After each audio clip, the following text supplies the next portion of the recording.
A consumer first alert with Pokemon cards now a mainstream hobby. We ask a local card shop about the rising number of counterfeit cards and tips to spot a fake one. The popularity of Pokemon has opened the doors for scammers selling counterfeit trading cards. Often it's new collectors or kids getting scammed. Tammy Elliott has a consumer first alert with important tips to help you catch those fakes. At Green Bay City Cards on Military Avenue, Pokemon cards are popular. Oh, it's crazy.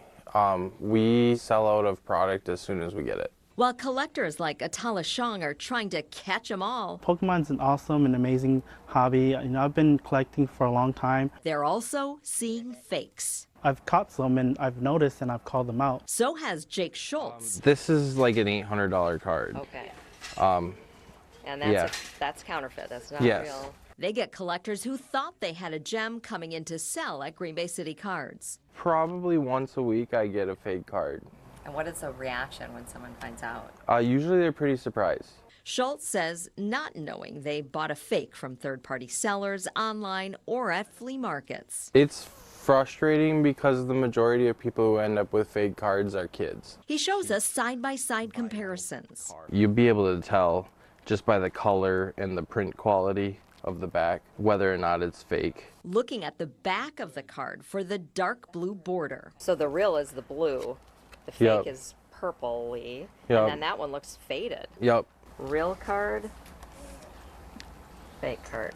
So those ones are actually pretty close. Pretty close, but there's still a difference. Yes. Also, he says, know if the card you're buying has a texture. Patterns and designs etched into the surface of the card. That one, So if you that's smooth. feel a card that's supposed to have texture, that's a pretty good tell. But if you're a new collector, maybe And you don't know yep. that. Counterfeit cards are often see-through. My favorite being a simple flashlight test. Holding a card over your phone flashlight can help spot a fake. With a real card, you put the flashlight on and you won't see any light behind it.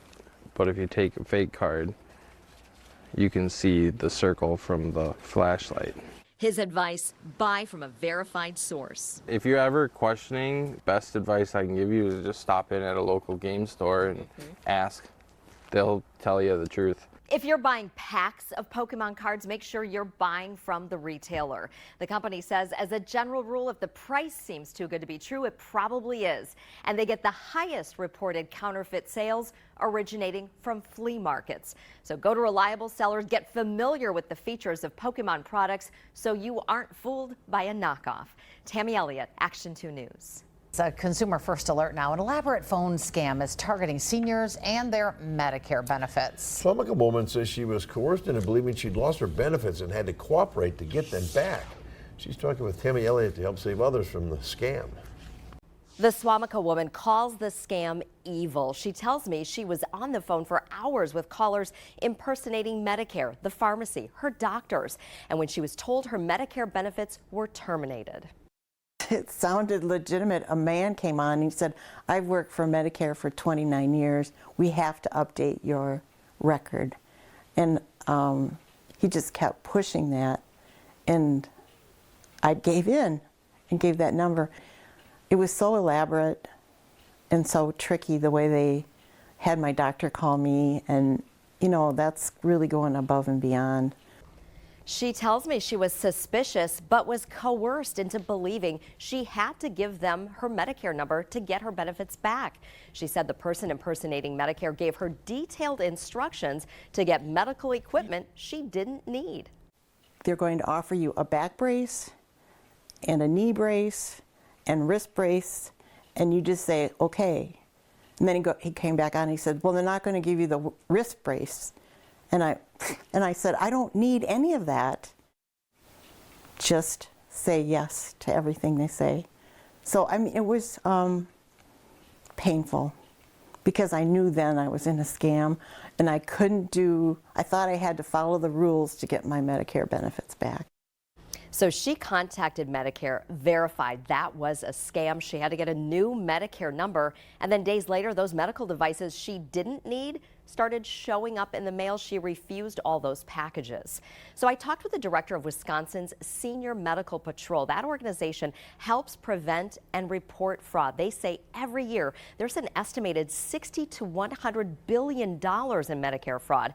They have a warning this month on their website and Facebook page about Medicare scams. They want you to know Medicare does not take away anyone's benefits. They will never contact you and ask for your Medicare number or other personal information or to send you a new card. Medicare already has your information. Protect that number. And if you have questions or you want to report fraud, we have a link for you at WBAY.com. Look under Consumer First Alert. Tammy Elliott, Action 2 News. A Consumer First Alert. A local woman is sounding the alarm so others like her don't get scammed. She is exposing an elaborate bank scam where she lost $19,000. Tammy Elliott has details to help protect your money in a Consumer First Alert.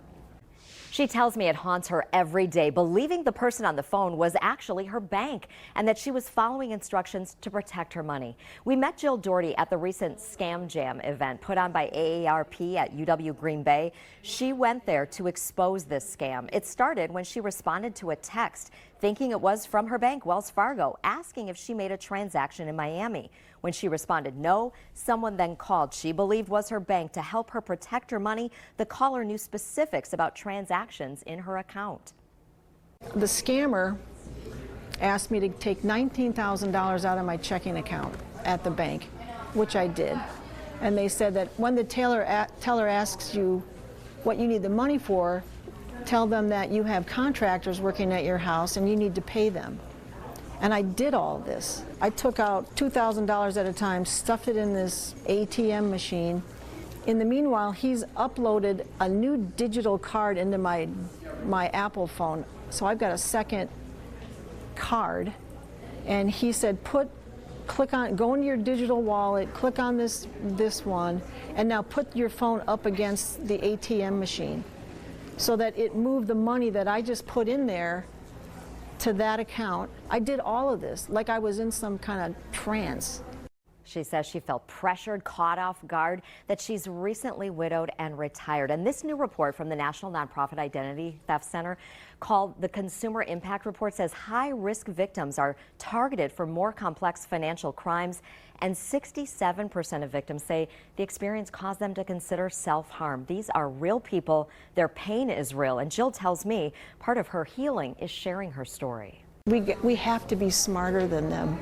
It's the only way to do it, and we have to do it together. If we don't share these stories, how are we supposed to learn? And she tells everyone she can never respond to a text or call like that. Go directly to your bank. Asks if there's actually fraud happening on your account. She said her fight isn't over. She's working with investigators and Wells Fargo Bank, trying to get answers and to help stop criminals from stealing someone else's money. Tammy Elliott, Action 2 News.